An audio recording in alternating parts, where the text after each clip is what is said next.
Stars of yesterday, right now. Time, oh time, oh time, oh time.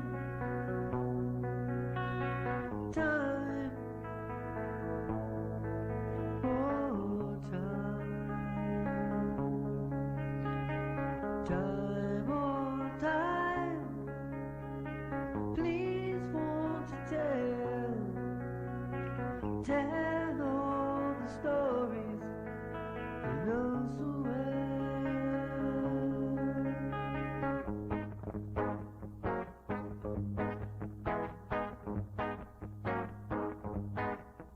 Voices crying in the wilderness. Come and cheer, come and cheer. Voices crying in the wilderness. Come at you, my people. Voices crying in the wilderness. Voices crying in the wilderness. Hey, we are the Lord.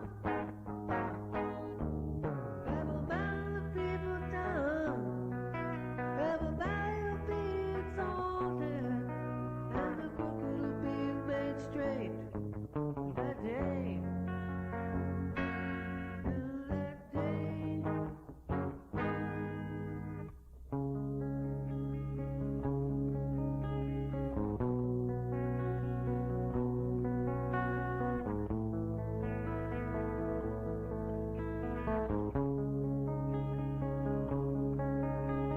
Time, oh time, please won't you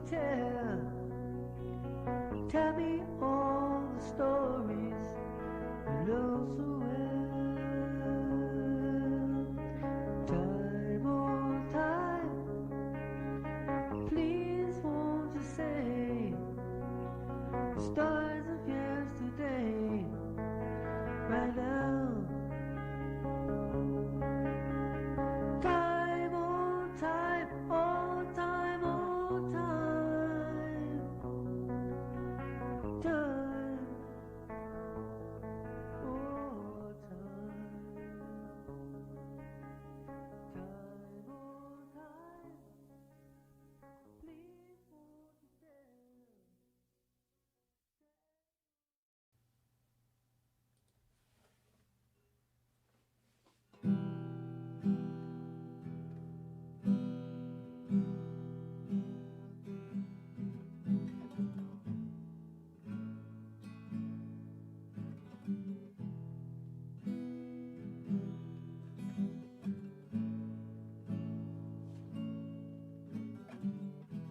See the sun arising, showing forth the light of the day. See the moon, she's sinking down, giving out reflections to make the way. See the sun arising as the Prince of Life shall appear. He is coming,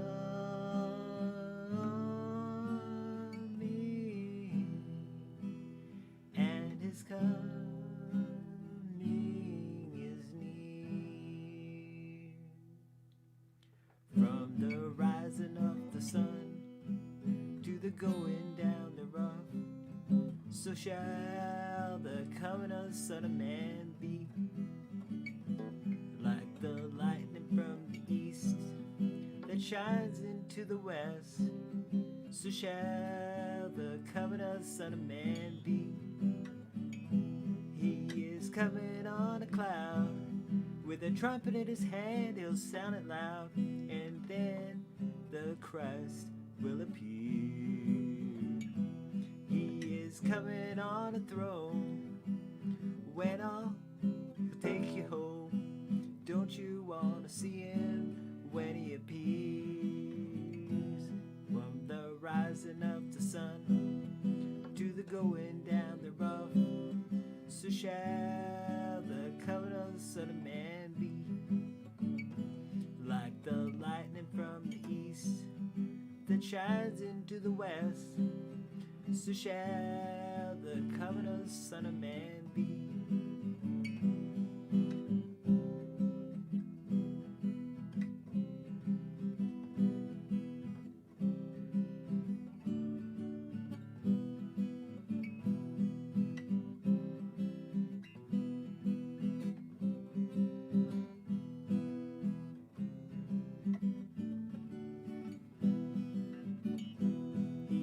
Coming for his bride on a megabus, we'll make the ride. Don't you want to see him when he appears? From the rising of the sun to the going down thereof, so shall the coming of the Son of Man be. Like the lightning from the east that shines into the west, so shall the coming of the Son of Man be.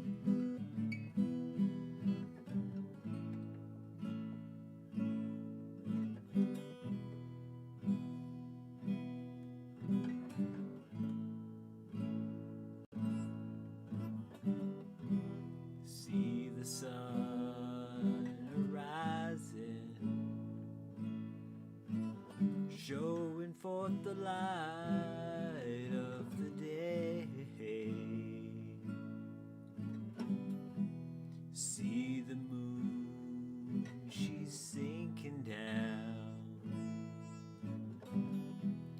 giving out reflections to make the way. See the sun arising as the Prince of Life shall appear. He is coming,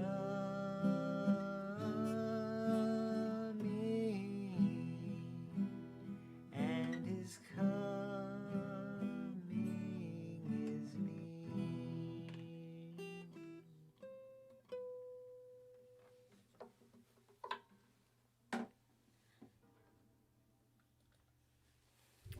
Alright, how's it going, everybody? Welcome back to another live session where I am uncovering the meaning, or some of the meanings, behind the 4 horsemen of the apocalypse. It's going to be good. You don't want to miss it. So, before I begin, because this is such a deep topic, and of course I can explain it the way I understand it, but we need to get Source on board and allow that divine inspiration to really teach each and every one of us, because we're all on different levels and we all can gather something. Even if I don't say it, all of a sudden, as I'm reading, all of a sudden some inspiration or revelation might just hit you and you'll be like, oh, look at that. And that's what we're after. So, you know what? At the end of the day, I can explain this whole thing the way I see it, but Source has got to explain it to you, and you've got to be Source's student.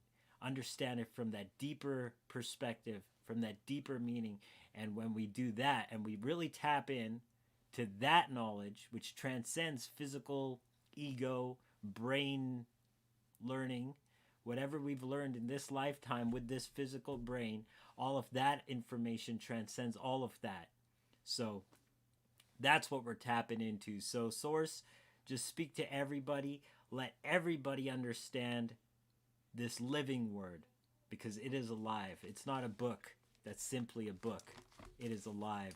And the meaning is being uncovered right now in our lifetimes. And that itself is amazing. So with absolute gratitude and with absolute openness, we come to this knowledge, this gnosis. Now, before I get into the actual 4 horsemen, I'm just going to cover a bit of the background of what the scroll is and what it entails, and then we'll get into the first 4 seals here. Let us put it up on the screen. Perfect. That's better. That's better. I like the look of that. Okay. So we're going to begin just at chapter 5 of the Apocalypse. And of course, I can talk about a lot behind the Greek words and the Greek meaning. But I'm not going to get into that today until we get into the actual first 4 seals, which are the 4 horsemen. I'm just going to read this as a backstory so you understand a bit of the symbolism and where the text is leading, or where the text is coming from as we lead into the 4 horsemen. So, starting at the beginning, which is a very good place to start. And I saw in the right hand of him that sat on the throne a book written within and on the backside, sealed with 7 seals. Of course, this has some symbolic meaning, but we won't get into that right now. But it's kind of obvious what a scroll is. It's a scroll that's sealed with 7 seals, and it's written on both sides, both inside and outside. And I saw a strong angel proclaiming with a loud voice, "Who is worthy to open the book and to loose the seals thereof?" And no man in heaven, nor in earth, nor under the earth was able to open the book, neither to look thereon. So this is the case. This is the case that we're dealing with. We're dealing with this concept. Let's start off with that idea. It's a concept that's embodied in a book sealed with 7 seals. And talking about what we talked about last time in the book of Daniel. Actually, you know what? I could also put that up on the screen here. Give me 1 second. Daniel 12. Because I restarted my computer, so it's not lagging. He says, "Go your way, Daniel, for the words are closed up and sealed till the end of time." What words? Shut up the words and seal the book, even to the end of the time. And then he goes on to describe the times. But we're talking about the apocalypse here. And that is the final unveiling, the final time. And if you read the whole book in its context, you understand that it starts off with these, it starts off with the messages, but it starts off with these seals, and then it ends with the final New Jerusalem, the tree of life, the river of life, and all that kind of stuff. So this is the final, phase of this iteration of physical reality. Let's just put it that way. But moving on, nobody's able to open this book. What does this mean? In heaven, in earth, or under the earth. This means in all levels of physical manifest creation, of all levels of physicality. No one is able to open the book. And I say physicality even though it talks about heaven and under the earth, because I'm talking about manifest creation. Even the causal, the absolute causal realm is non-physical, but there are manifestations that occur in the spiritual dimensions, and we perceive them as, angels, or different places that you can visit in the astral realm or the spiritual realm, the different levels of heaven. All of these exist as manifest iterations of the living logos manifesting creation, even though they're not on our physical time-space level or dimension. They still exist as manifestations of the blueprint of all that is. So even in those realms, nobody was able to open the book, nor not even to open the book, but to look at it. Nobody's able to look at it and kind of guess what the writing is saying, even though it's sealed. "And I wept much," this is John talking, "because no man was found worthy to open and to read the book, neither to look thereon. And one of the elders said unto me, Weep not, behold, the Lion of the tribe of Judah, the root of David, has prevailed to open the book and to loose the 7 seals thereof." Now, when we're talking about the Lion of Judah, it's a symbol that comes up a lot, and especially when you're really diving deep into the scriptures. And a lot of people use this term quite often, but they don't really understand, or maybe they do understand, but they don't have the full kind of story in its context. So I'm just going to visit this really quick because I can put this up on the screen. We can really get into some depth here, but it's just here in the blessing that Yaakov gives to his son Yehuda, which translated Yehuda is Judah and Yaakov is Jacob. There's so much that I could just tangent right on right now, but I'm gonna stick on track. Stay on track, Joel. Stay on track. Just like the whole story of Yaakov and his name change. Like, why is he still called Yaakov after his name is changed to Israel? Maybe that's a whole reasoning sesh. Stay on point. Yehuda. So this is the blessing that his father gives him. Yehuda, you are he whom your brethren shall praise. And Yehuda literally means he praises. That's what the name means. You are he whom your brethren shall praise. Your hand shall be in the neck of your enemies. Your father's children shall bow down before you. And then he goes on to say this. Yehuda is a lion's whelp. From the prey, my son, you are gone up. He stooped down. He couched as a lion, and as an old lion, who shall rouse him up? Sorry. Right? So this is the symbol that Yehuda embodies, like literally his archetype, or whatever you want to call it. This is his nature, is the lion, and not just a lion, but a fierce lion. A fierce lion, but also one that is like the old lion, who is literally the leader of the pride. And it's like he's young. He's ambitious, but at the same time, he knows his territory and his domain.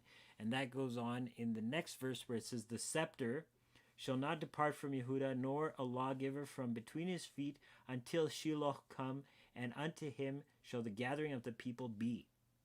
So this is talking about Jerusalem and where the temple is set up. The temple is set up in Jerusalem, and that is Jerusalem is a city in the ancient tribal state of Yehuda.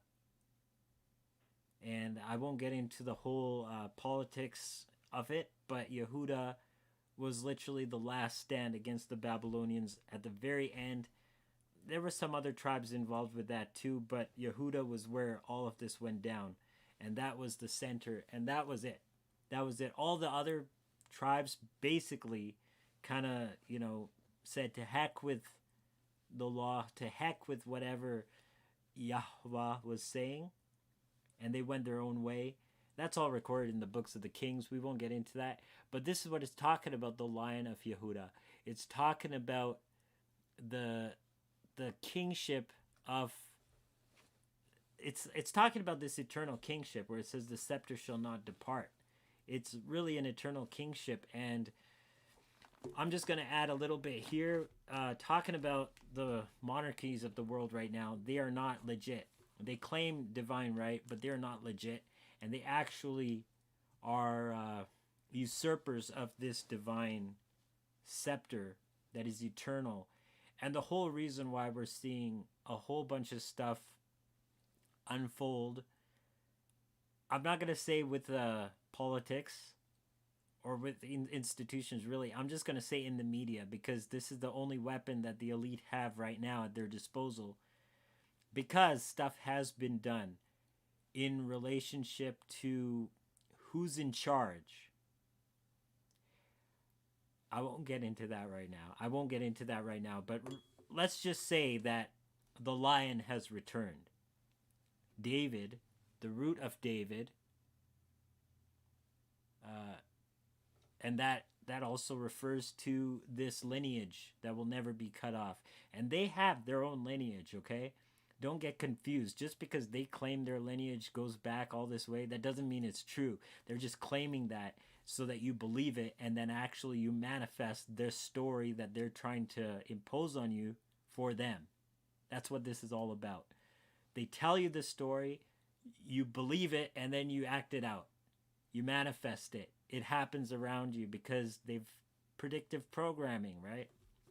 Anyway, Joel, you're getting too deep here. Stay on subject. Okay, so only this lion, this root of David, also the branch, which I won't get into, but this idea that stems out of the lineage of King David, David HaMelech, can open and loose the 7 seals of this book. Okay? So, this is what it's up. This is what is going on. And I beheld, and lo, in the midst of the throne and of the 4 beasts, and in the midst of the elders, stood a lamb, as it had been slain. This is a reference to, of course, Levitical law. Having 7 horns and 7 eyes, which are the 7 spirits of God sent forth into all the earth. And we can talk about this with the 7 angels and the 7 churches. It also talks about the eyes of the Lord, or Jehovah, roam to and fro in the earth. This is the same thing it's talking about. The 7 horns and the 7 eyes. The 7 horns symbolize that horn of power. The horn of power. And, oh man, I don't even have my horn here. But I will get it, because in order to close out this episode, I will have to get it. But yeah, this is the entity that is not human, but that includes a facet of being human. Let's not put that aside, because one of the layers of these seals, one of the 7 seals, is the literal interpretation. We mustn't ignore the literal interpretation, but we mustn't trivialize it either. It is part of this whole hologram. I'm trying to choose my words here, but explaining these metaphysical concepts with, I don't even agree with a lot of the language churchianity uses. But because of that, we can see deep when we shed those limitations, and we actually understand that this is a treatise talking to us eternally. Also, of course, in our historical context, but it's talking eternally. And that's the nature of these 7 spirits. The lamb, the ram, right? That perfect sacrifice of the living word. Okay. And he came and took the book out of the right hand of him that sat upon the throne. And when he had taken the book, the 4 beasts, those 4 beasts are another, oh man, when you see them, wow. But anyway, those 4 beasts and the 24 elders fell down before the Lamb, having every one of them harps and golden vials full of odors, which are the prayers of saints. One thing I want to point out is that the Lamb took the book from the one sitting on the throne. These are manifestations in the heavens. That's why it says no one in heaven can open the book, but the Lamb can open the book, because the Lamb is the manifestation of that living word, of the Logos. It's not a book, it's alive. It's just taken the form of a book, and we in our human forms cannot comprehend the perspective, could be a way of saying it, but the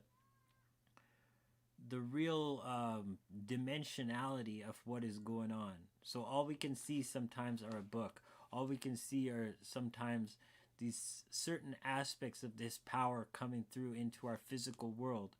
And yet it's not anything near what it actually is, because of course we're looking at it with our physical senses.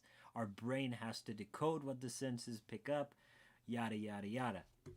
But this is the whole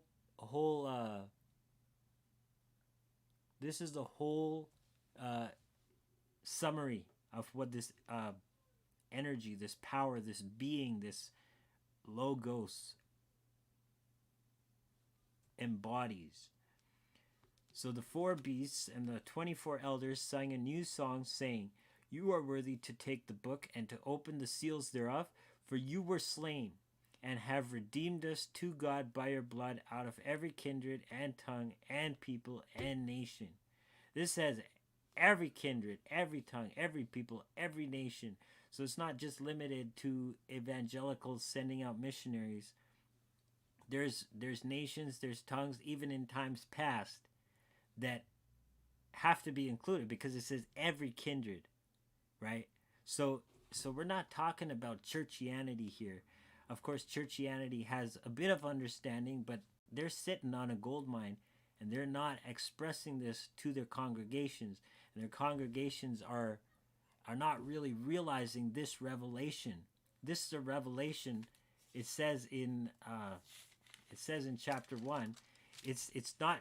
It says, like, of course, the heading says John's revelation. Let's just go this so that nobody can argue with the text. It says it's the revelation of Jesus Christ. It's not the revelation of John. It's the revelation of Jesus Christ, which God gave unto him. Wait a minute. God gave Jesus a revelation after he died and resurrected and all of that stuff? Yes. And it says, he sent to show unto his servants things which must shortly come to pass. Now, 2,000 years is not short, but it's talking about what's happening continuously. And that is the advent of Christ. He sent and signified it by his angel or his messenger unto his servant John. Okay? So we get this, of course, through the writing, through the text. And I have it right here in the Greek, right? I have the original right here in the Greek. So that is the text that he's talking about, that John gave, and of course we translate so that we can understand it a bit better. But then it says, very important part here, "Blessed is he that reads, and who hears the words of this prophecy, and keeps those things which are written therein, for the time is at hand." Again, 2,000 years is not the time at hand. It's talking about something transcendent. It's talking about something continuous. It's in the continuous tense. Talk about translating Greek into English, but that's a whole other issue. I won't get into that. But so this is what is going on. All of the people of the world, all of the people from no matter where they're from, they all have this conviction and understanding that this is the deeper natures of things, and they all have that ability to understand it, whether or not missionaries are there. Missionaries might be a bridge. They might bring some things, but they're not the whole thing, because even the people without missionaries, it still says, and there's other verses to back this up too, but I won't get sidetracked, "has made us unto our God kings and priests, and we shall reign on the earth." And of course, this is done in the 19th chapter with the Messianic kingdom, the 1,000-year millennial reign. I covered that in previous episodes. But then all of this stuff is talking about this power that is able to loose the bands and loose the seals on the scroll. And then I'll just read this part.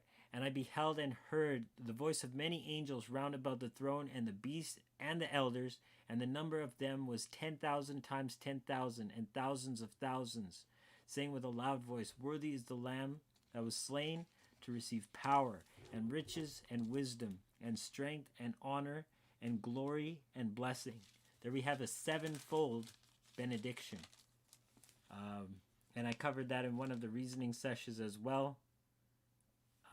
But all of this is to point to the fact that every manifest being acknowledges this manifest being, or transcendently manifest being, because it exists before it's manifest outside of that manifestation, but it still manifests itself. and every creature which is in the heaven and on the earth and under the earth, and such as are in the sea. You know, it's talking about all of this, all of levels that could not open the book for themselves, acknowledge this and say, all that are in them heard I saying, blessing and honor and glory and power be unto him that sits upon the throne and unto the Lamb forever and ever. And the 4 beasts said, Amen.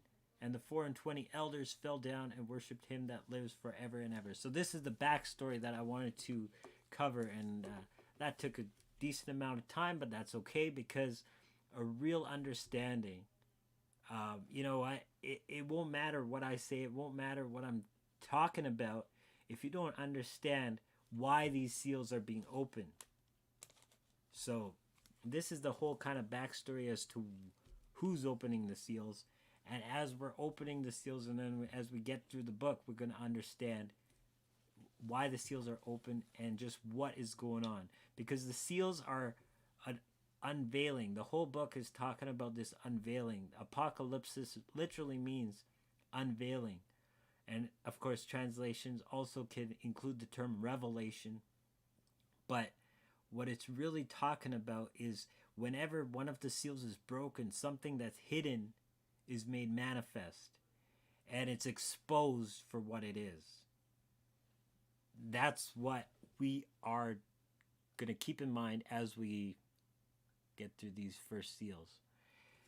And guys, there's so many levels, there's so many layers to this fractal, or iterations to this fractal. I don't know how to put it in physical vocabulary words.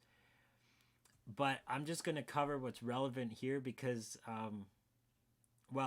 as we go on, you'll see what I mean when I say there's many levels. We'll just start here. And I saw when the Lamb opened one of the seals, and I heard, and as it were, the noise of thunder, one of the 4 beasts saying, Come and see. And I saw, and behold, a white horse, and he that sat on him had a bow. And a crown was given unto him, and he went forth conquering and to conquer. Now, point by point. White horse is the first horse. Whoever sat on him had a bow and a crown, but the crown wasn't his own. The crown was given to him. He went forth conquering and to conquer. Now, I can really get deep into this symbolism here. Like I said, I'm going to cover a bit of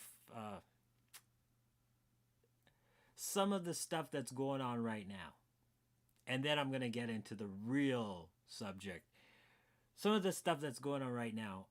Talking about these 4 horsemen, we have quite a setup. When we're reading it in the Greek text, we see the word white also refers to like white as white can be. Like ripening grain white. What else? Like sparkling white. That word is levkos, and it literally means, it's on the screen. Levkos, and that's where we get the word leukocyte, white blood cells, leukemia, all that kind of stuff. Levkos, okay? Now, I won't talk about that part of it because, of course, the leukocytes are associated with your immune system. But we have here ippos, which is the Greek word for horse. Ippos can also be hippos, or let's just say the people that wear white coats, they take a Hippocratic Oath. And what's given, and what do they have? It says a bow in English. In Greek, that's the word toxon. And let me see if I can actually open up the dictionary here. Toxon from toxicon, which means a poison. Toxon refers to the poison tips of the arrows. And, of course, by association, it refers to the bow that the archer was using. Here we go. Yes, it's good. Okay, toxon. From the base tikto, and it means the bow, but there's hold on, let me see if I can bring this up. I don't know if it's in this dictionary, but I'm sure it will be here.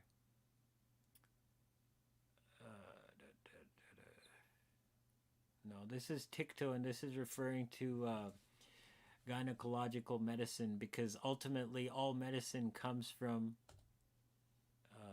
that kind of medicine. It all comes from that. And all the Hippocratic stuff, it's so funny because I've read some of the Hippocratic texts, and you know, it's a male school. It's a school run by men, or it was a school run by men. And they're I'll get to that later. It was a school run by men, and it's saying like, oh, you know, this is it's basically like a mystery school back in the day, at least. Now it's a bit, you know, you go to school and you get your doctorate and what other stuff. But back then it was literally a mystery school, and they had all their texts. And here I am reading some of those texts, and it says, supposedly written by men, it says straight up, don't trust those male physicians because they don't know what they're talking about. And I'm like, wait, a man wrote this? Are you serious? Or did they steal this from a culture that preceded them? You know? So yeah, that's its relationship with drugs and apothecary is always, historically at least, it all traces back to childbirth and that kind of medicine. All other medicines are come out of that system, and of course, as you know, sicknesses and diseases and people got familiar with other things, they started using that stuff for other things, started discovering other herbs and other, of course, if you read the book of Enoch, all that stuff was taught to mankind by other beings. Either way, that stuff starts with childbirth. And it also refers to a bow. It can also refer to a bow as a simple fabric, but that's not the primary reading, but it is one of the readings. And just a little sash over, well, I won't get into that until I talk about the poison dart. So we have white coats coming with a poison dart and a crown, which in Latin is corona. Okay? In Latin is corona. Going forth, conquering, and to conquer. Conquering what? The minds of people. It's a narrative of fear. And through that narrative of fear, that's how they get you to comply. And talking about this sash that's a simple fabric, well, just cover your face, you know? It's the same thing. It's the same thing. But that is not the real... that is not the depth of it, okay? That is just one shadow of what we're dealing with. And if you thought that was heavy, just wait. I'll cover the heavy part after I get through the first four. So we come to the second seal. And when he had opened the second seal, I heard the second beast say, "Come and see." And there went out another horse that was red. That word in Greek means like fiery red. Actually, you know what? Let's bring this up right here. We get our word pyre or pyromaniac, meaning, you know, someone that loves fire that much. The Greek word is puros, and that's where we get the word fire, pure. Yeah, so that's fiery red.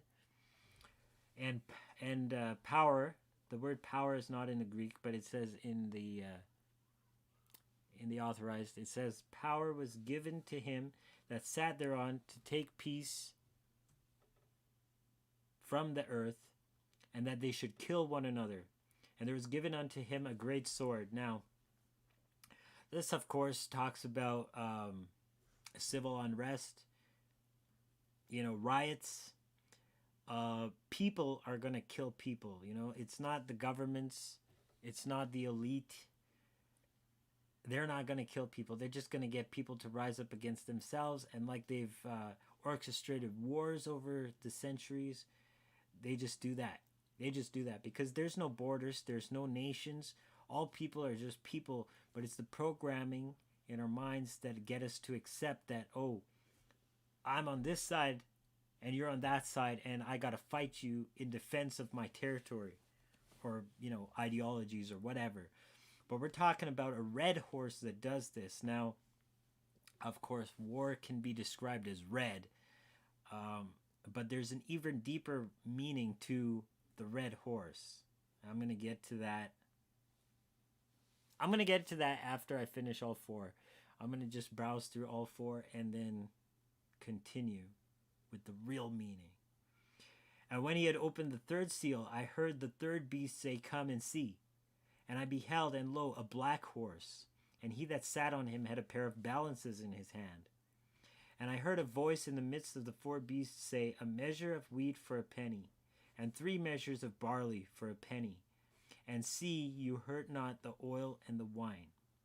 There's a lot in here that I can break down, but I'm going to keep this simple until I get into the real deeper meaning of what's going on. But I am going to point a few things out. Black horse, a pair of balances in his hand. That doesn't refer to so much justice, but it refers to economics.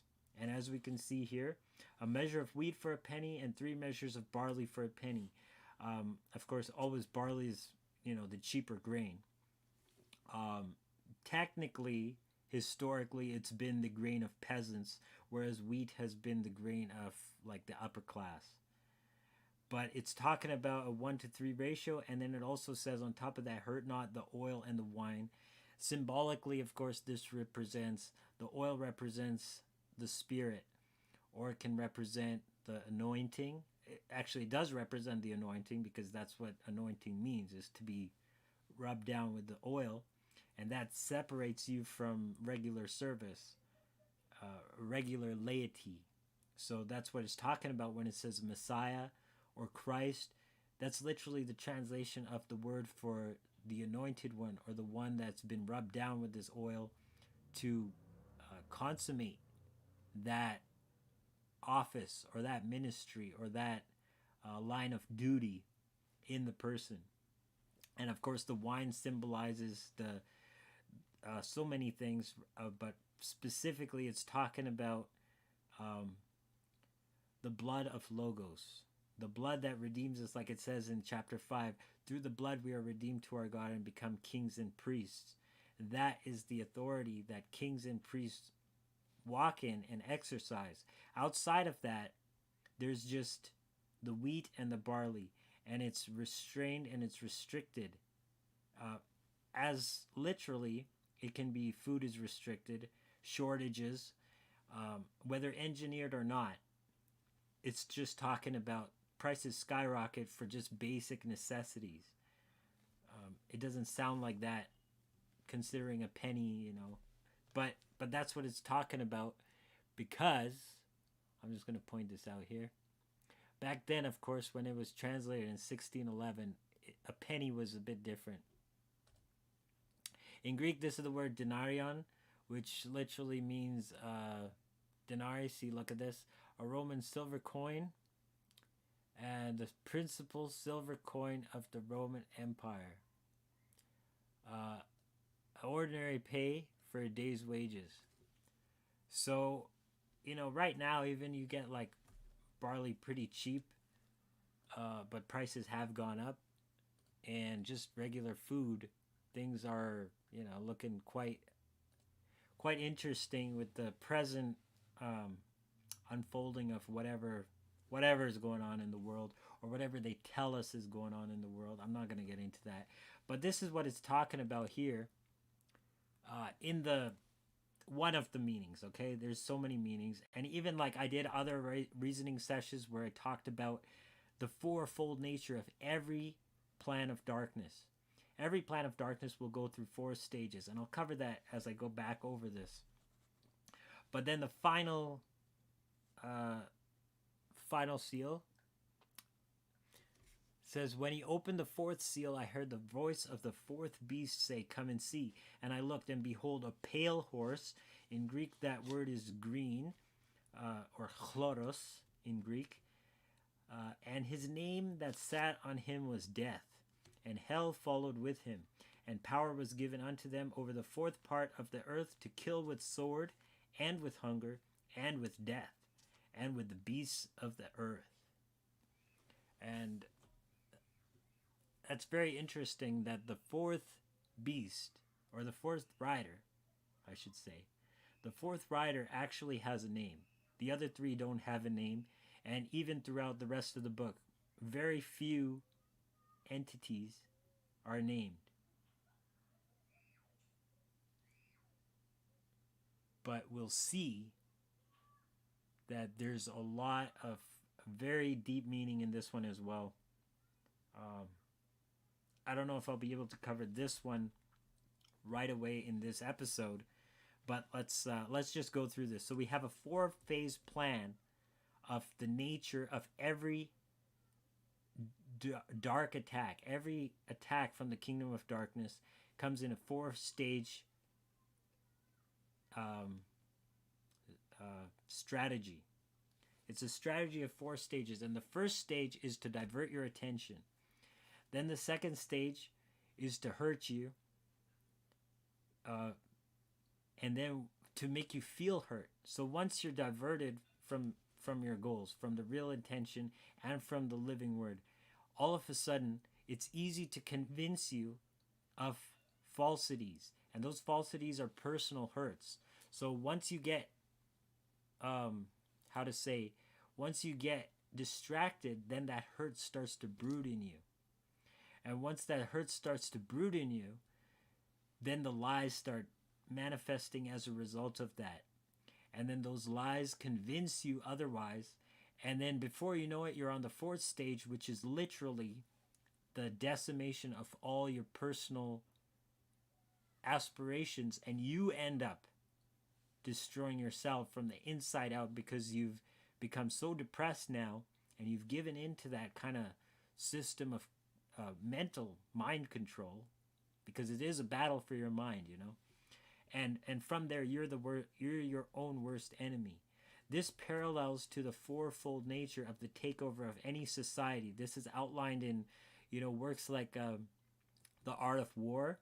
People like Saul Alinsky, and I'm going to get to that in a bit as we're covering the horses. They talk about taking over society. First, you have to distract them, and that's the same thing.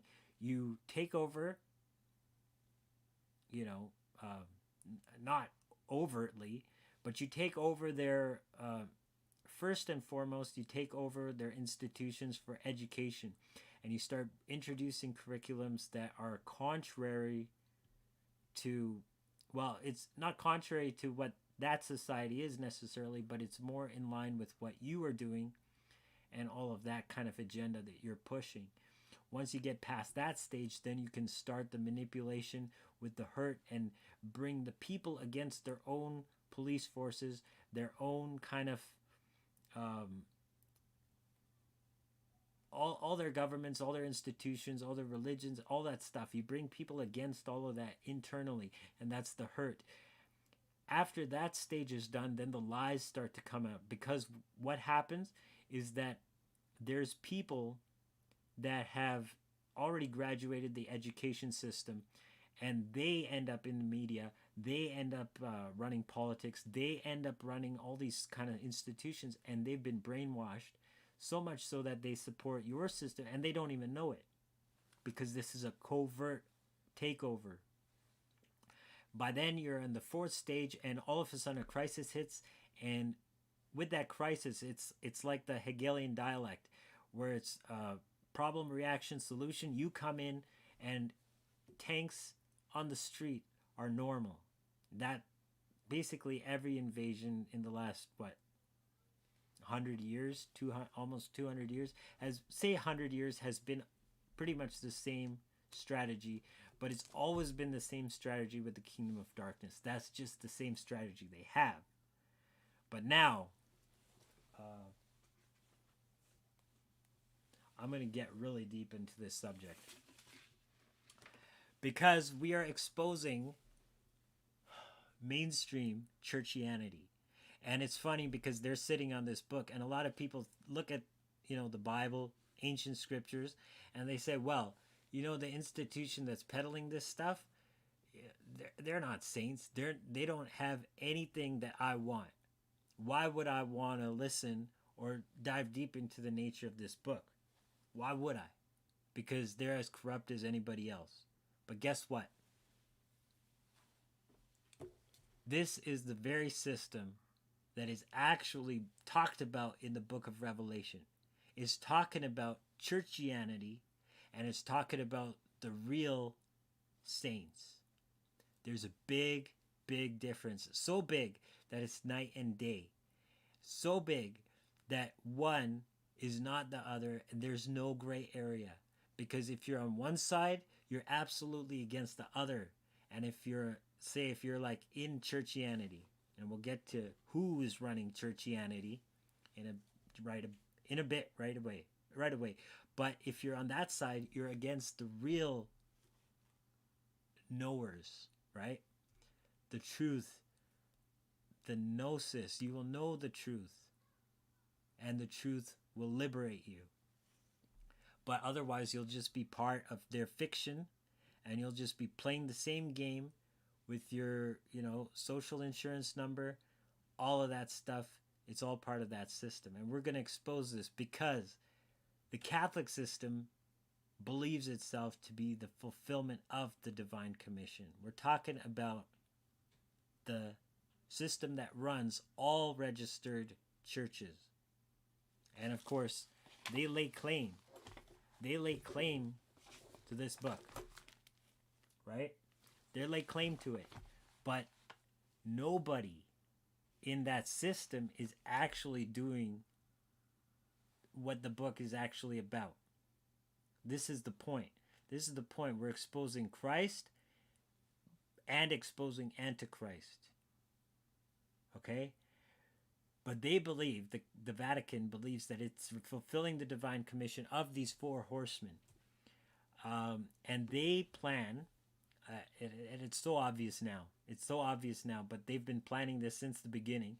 And they've even done this in iterations with the Council of Nicaea and all that stuff.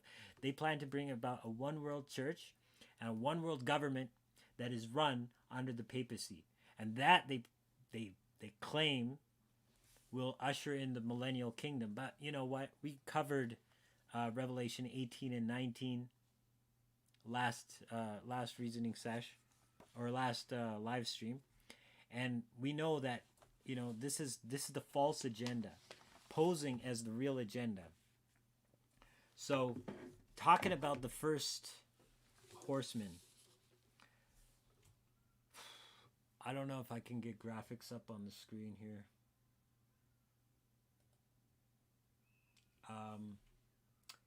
It might be a bit difficult. Let's try this though. I should have planned some of these graphics beforehand, but let's get this here. Okay. What is going on? There we go. Yeah. Well, when we talk about the first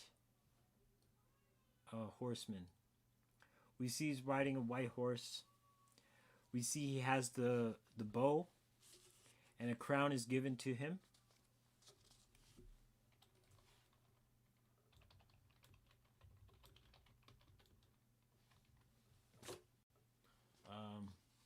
I'm gonna get this photo here. I'm gonna get this photo right here. have a good photo? Can I get a good photo? Google, give me a good photo. Oh, that's not quite the crown I wanted. But, you know what? This photo will do. This photo will do.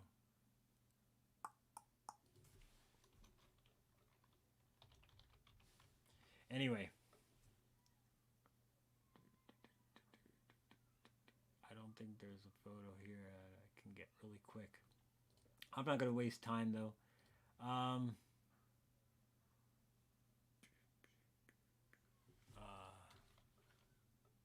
I can't waste time.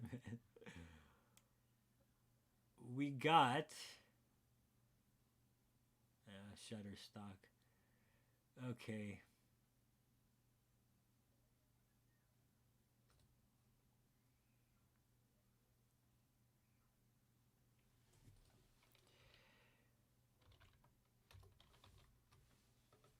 Give me 1 second, guys. 1 second. This thing is I should have planned this before. Okay, here's a decent photo.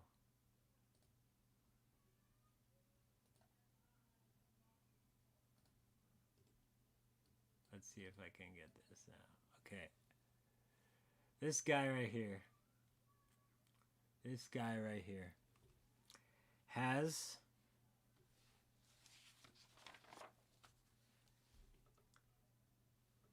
he has no title of his own, but this title is given to him as a result of his seat. There's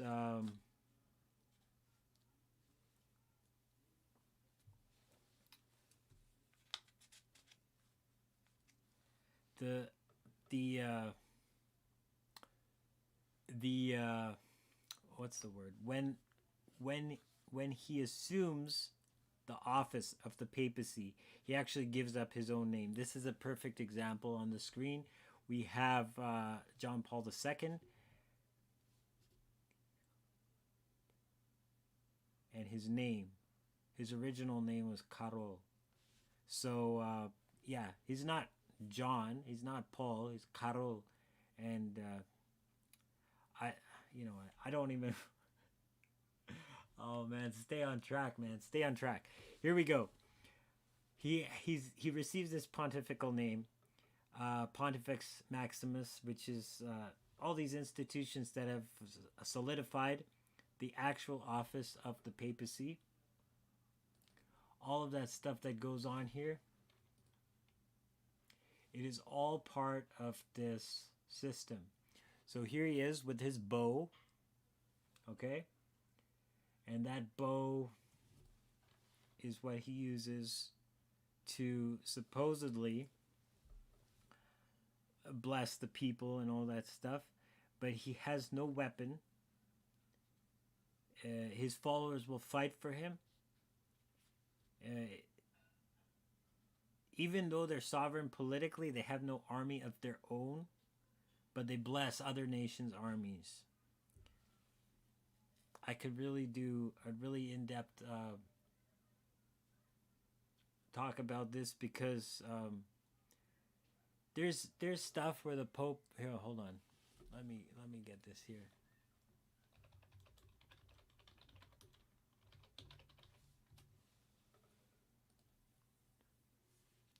There, you see the Pope here. Oh, I gotta make sure this is on the screen. The Pope is blessing armies. Armies. Let's see if we can get the really old photo here. In the Bay of Naples.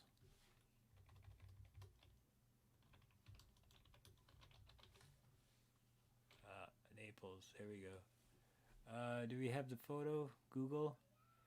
Yeah, of course not. I'm going to find that in another episode and then I'll put that up because this whole organization has pretty much run the show since the beginning. And every single war, all the crusades are all part of that same system. And here we have his crown. Ooh, let's do this. Can't even do this. I should have set this up earlier. I really should have.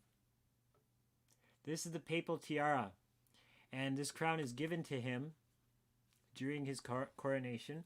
And as you can see, there are 3 crowns on it. 1, 2, 3, and these represents the trirenium, or the 3 kingdoms, to own all the land, to own all the property, and to own all the souls. 3 kingdoms, and it started in with the papal bull Unum Sanctum by Boniface VIII. Boniface in Italian. But anyway, the Pope is crowned during his coronation, and these words are spoken. Take thou the tiara adorned with the triple crown, and know that thou art the father of princes and kings, and art the governor of the world. So there's no real dynasty. He's not born into this as a royal dynasty. He's given the crown and a kingdom that are not his. And all Catholics, without exception, must be prepared to completely submit to whatever the Roman pontiff, as God himself, says. This is what the whole system of Antichrist is. It's someone that stands in the place of Christ, literally the vicar of Christ, and says, I run the show, and that's it. That's it. Guys, give me 1 second. I'll be right back. There's something else I got to share.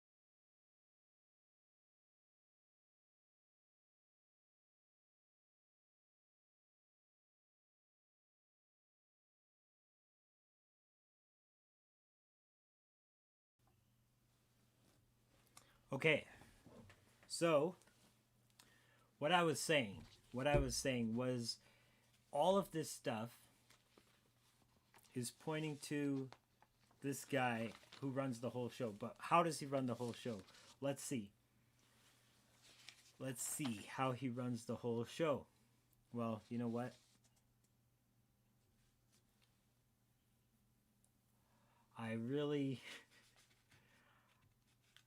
This show has gone on pretty long, but I don't want to get too in depth because I could really go on for a while, and I've actually got other stuff I need to do later on.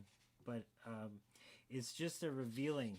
It's just a revealing because this stuff has been going on since almost the beginning.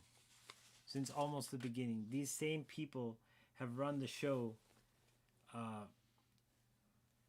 And it's not the people running the show, it's the institution that has been set up that institutes these people as this office of the papacy to actually run the show.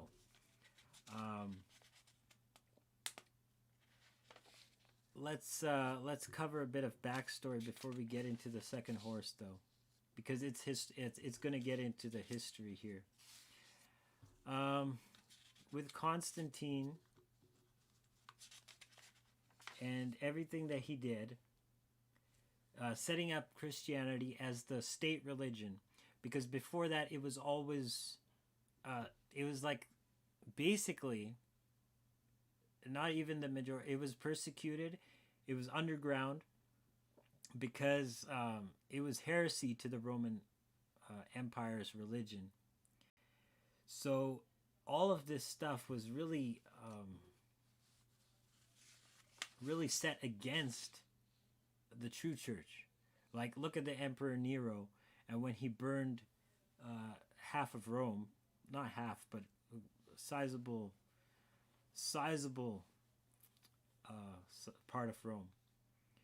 And, all of a sudden he sets up his new palace and all this stuff. But it was done to justify the persecutions and all of the massacres against these true believers, because, you know, he sent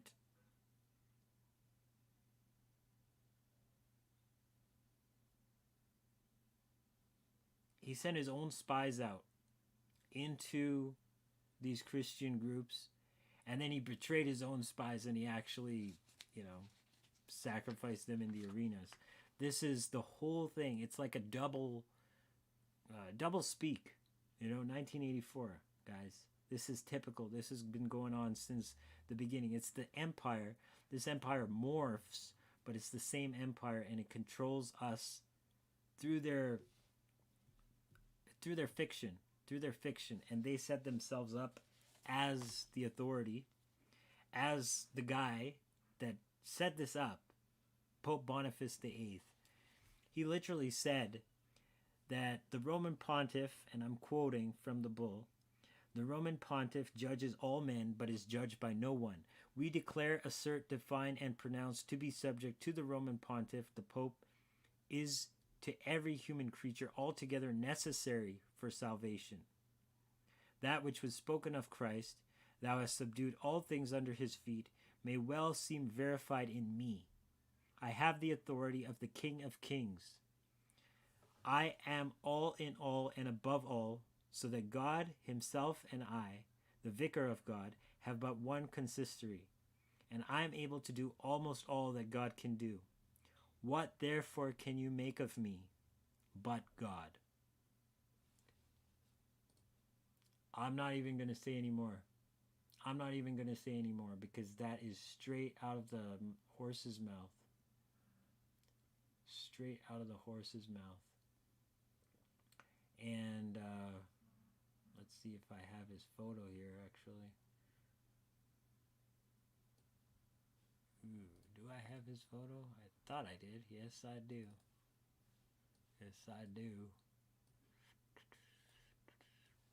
There we go. This guy right there. That's Boniface VIII. And he's the guy that said this. But all institutions are set up as a result of this mother institution, and nobody's claiming any challenge to them. Nobody's challenging them. Or if they are, they can't stand up against their fiction. But there are ways to stand up against their fiction with parse syntax, legalese, understanding these real nature, and just, you know, being sovereign. That's what it's about. They assume that you're lost at sea. This is the whole thing. The courts, it's just the Inquisition that has morphed. It's the same system. But talking about courts and the guy in the black, riding the black horse, we'll first talk about the red horse, because, let's go back to here. Second seal, war. Well, let's see. Is it really war, or is that just a heading they put here? It says, there went out another horse that was red, and it says power, but literally the word power is not there. So it could say, and it was given to him that sat thereon to take peace from the earth.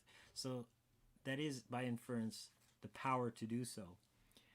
And that they should kill one another, and there was given unto him a great sword. Now, this could talk about riots. This can talk about certain kinds of just civil unrest. But let's really think about this. We have the white flag, which represents surrender. It represents, you know, a truce. What does the red flag represent? Well, it does represent war, but red flags symbolize communism. And communism is a very strong force that takes over governments, that takes over systems, and that introduces the civil unrest. It introduces the dichotomy between the working class and the elite. And it says to resolve this, you have to feed the tree. Now, I'm not quoting, I'm just mixing up all these quotes here, but that's what it's talking about. And the bloody red horse, the fiery red horse, is communism. And it is documented that the Jesuits helped create and finance the Communist Party. Now, I won't get into the whole Russian Revolution here because we're short on time. But it was all a finance. Actually, you know what? Let me see here. Let me just see here. Because since the beginning,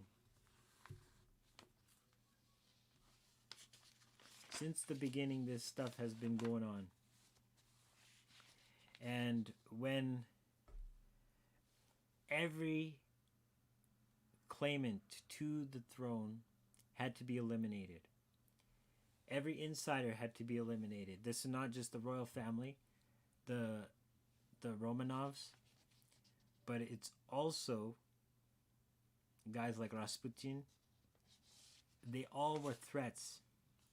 So when they went in,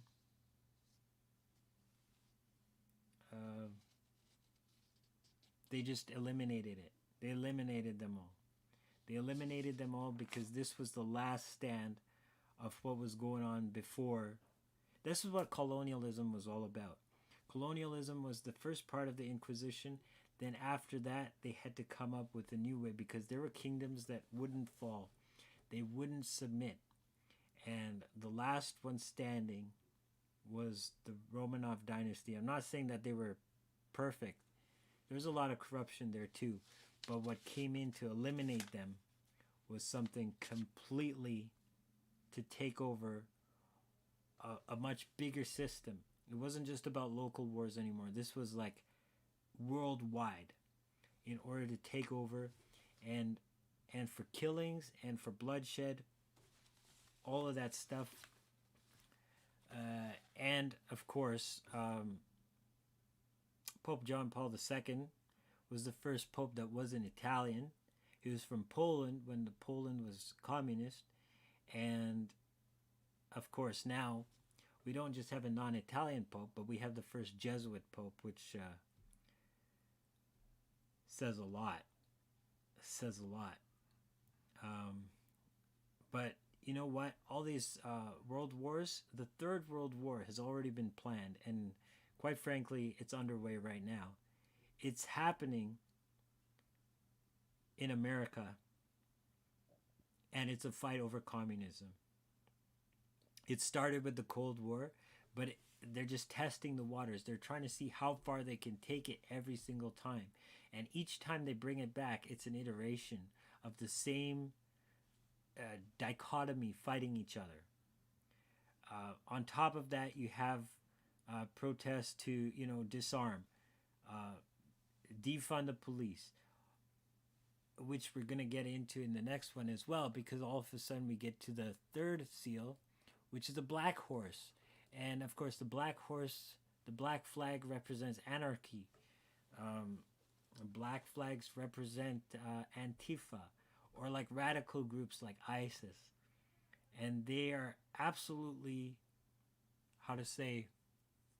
violent in their demands. They do not stop at anything to get their achieved goals.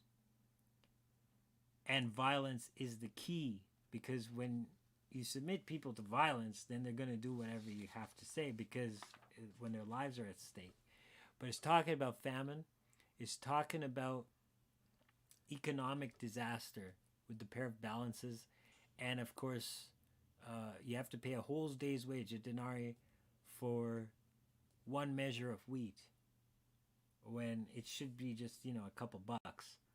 If, not even a couple bucks, man. Wheat shouldn't be a couple bucks. But this is what we're dealing with. Food shortages, economic collapse. It's all to bring about this ultimately a cashless society. But who else dresses in black? Well, we have the Society of Jesus, or the Jesuits. They run through the Vatican. The Jesuits run all of it. The Illuminati, the Council of Foreign Relations, the international bankers, the mafia, the Club of Rome, Opus Dei, of course, the Freemasons. The Freemasons are under their thumb like nothing. And yeah, mainstream churchianity, mainstream New Ageism, it's all under the thumb of the Jesuits. And that's why you need discernment for yourselves. That's why that inspiration, that revelation has to come from within and not from without, not from institutions, not from some guy claiming he's a vicar of Christ or, preaching from the pulpit. You got to realize what source is telling you yourself. But you got to ask source this. You can't just be, oh, source would tell me if source really wanted to. No. You got to be open. And you got to say, source, even if you don't tell me today, I'm still going to wait. And I'm still going to search. I'm still going to dig. And as I dig, I trust that all this is going to be revealed. Because there is nothing hidden that won't be revealed. And that's what we're going through. It's like in society right now, and I've got to end the stream pretty quick here. But in society right now, we're dealing with an unveiling. Everything that was going on, because all of this manipulation, all of the control, it's been going on for centuries, millennia. We could go back to the Empire of Rome. We could trace the Empire of Rome back to the Babylonian Empire, and we can trace that back to the Tower of Babel. We can even trace that back to the Nephilim.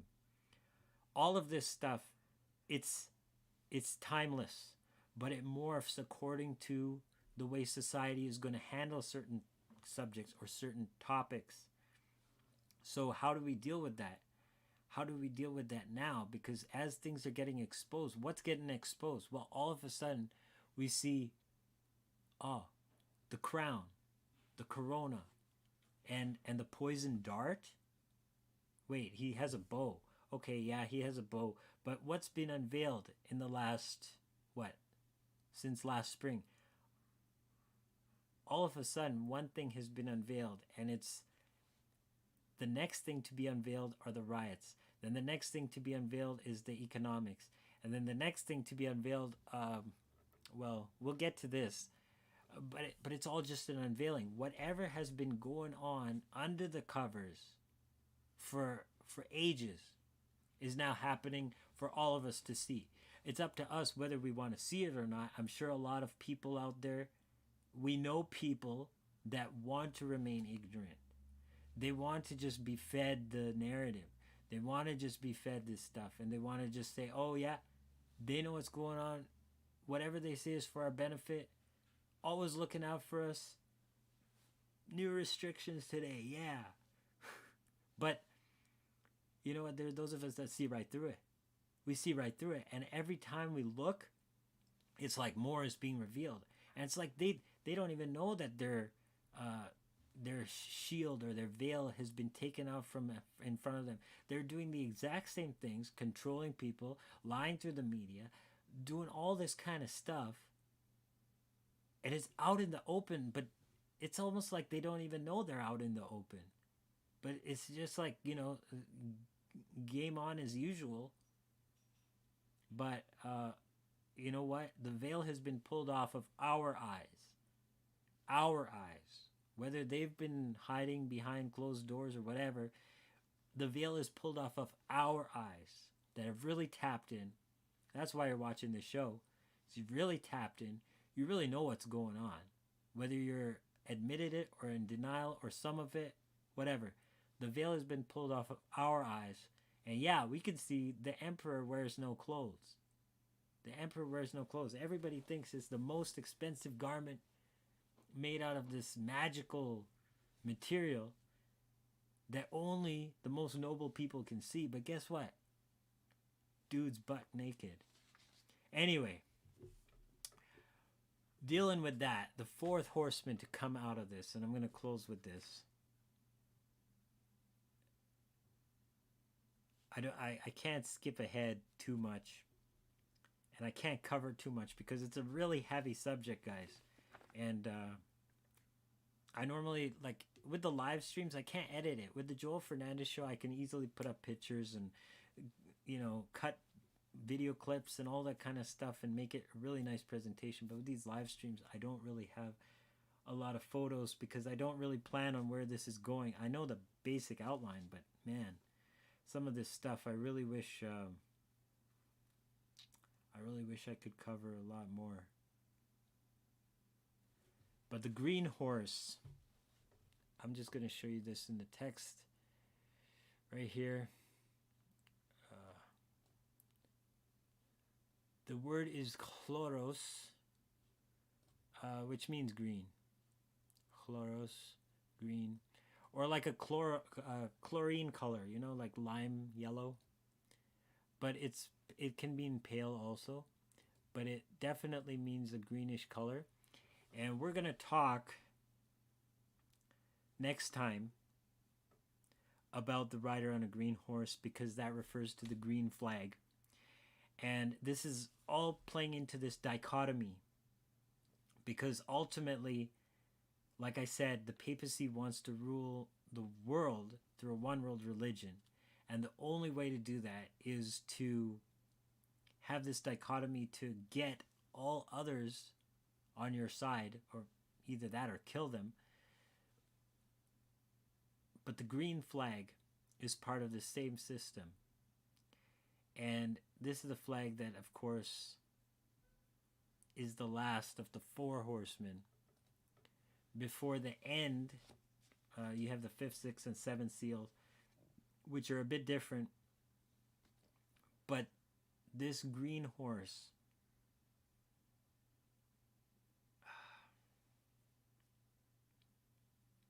no, you know what? I'm going to end this stream here, because just talking about the green horse, I got to go into so much history and so much of the nature, the history of Jerusalem, how it ties in with the original group that was in Petra, associated with the Essenes and the Therapeutai and all that kind of Gnostic understanding of the ancient chrism, and how that ties in with the bearers of the green flag today, which is institutionalized Islam. I got to uncover and unpack a lot of history before I do that. So I'm going to end the live stream here. I'm going to prepare for next week with some graphics, and we'll get a really good system going. I'm sorry that went over time, but you know, it's good information. It's good information, and it's empowering, because when we're empowered, we actually have the power. The power comes through information. The power comes through knowledge. And through this knowledge, we can actually step up as sovereigns. In ignorance, you know, we're just lost at sea. We're incompetent. And that's what the whole institution, the Inquisition, thrives on. And the Inquisition is still alive today. It's just morphed in the judicial branch. Yeah. Come out of her, my people. I'm going to close with that verse, actually, because it's very important. Actually, you know what? I'm going to read the 3 angels' message, where it says,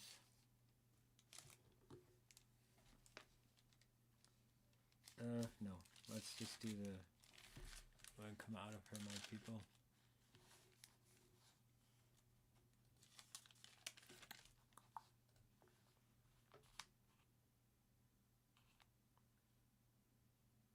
Right here.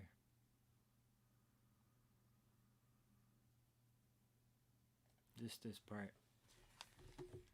Come out of her, my people, that you be not partakers of her sins, and that you receive not of her plagues.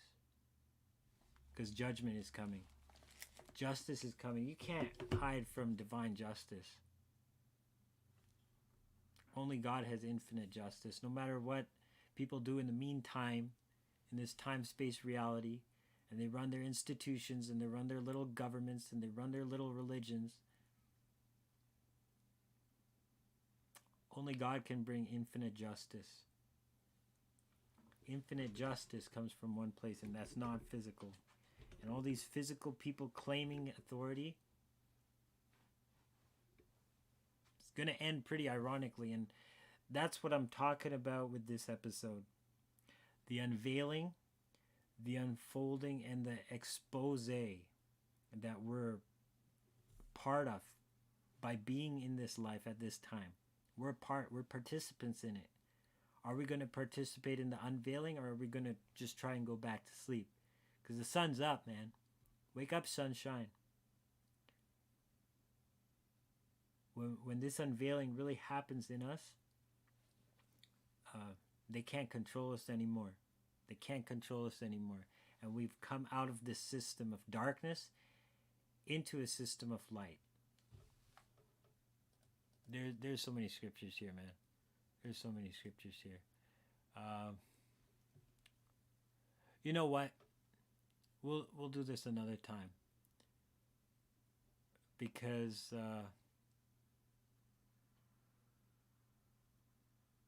I could really go on about this right now. Yeah, I could really go on about this right now, but camera's been a bit awkward lately, but decent enough. But yeah, guys, just trust the process. And the only way the process will work, though, is if you've actually acknowledged source within you and are actually tapping into that, relying on that, not relying on the mainstream media, not relying on whatever governor or politician to tell you what's going on. A lot of that is a stage show anyway. I won't get into that. But a lot of it, just trust source. Trust the transcendence. And know that this unveiling is just so that all this corruption that's been going on for ages now can't continue in darkness. We've entered into a new era, a new way of doing things. It's up to us to pick up the reins and carry this paradigm forward, gain that momentum so that others can follow. As those wheels start turning, we'll see it more and more. So, blessings on everybody. Blessings, because we're not being less. We're not be less. We're here to be more. So, blessings on all of you. Have a wonderful week, day, evening, whatever it is, wherever you are. I really do love you guys from the bottom of my heart. I really do. Be well. Shalom.